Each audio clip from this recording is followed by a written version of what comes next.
Samantala, umaasa naman si dating Pangulong Duterte na ang pagsipot nito kahapon sa pagdinig ng Quad Committee ang magiging una at huli na nitong pagharap sa komite.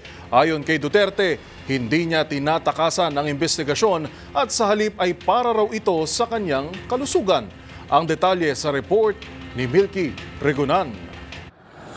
Matanda na umano siya at wag na siyang pahirapan.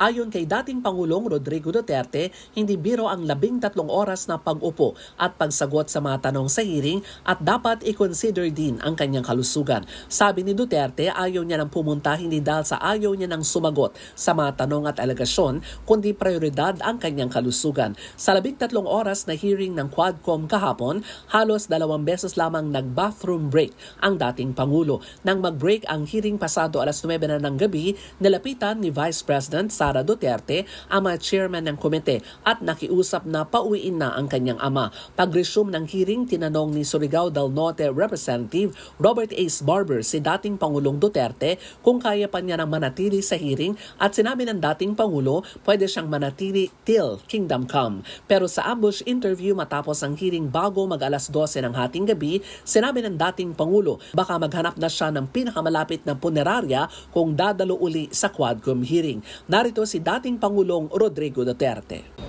Kung biro mo yan, sa edad ko, sunod ko niya, wala na, pagtindig ko, diretso na ako sa, ano bang mura?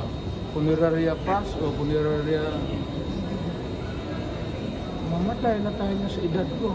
Bahagya namang nagkaroon ng suspensyon ng hearing ng ambaan ni Duterte si dating Senator Leila de Lima na kanyang seatmate at nang tangkain na batuhin ng mikropono si dating Senator Antonio Trillanes IV. Sabi ni Barbers, chairman ng Quadcom, mahigpit nilang na ipatupad ang regulasyon sa hearing na hindi papayagan ng pagmumura habang ongoing ang pagdinig. Para sa MBC TV Network News, ako si Milky Regunan, una sa Pilipinas, una sa Pilipino.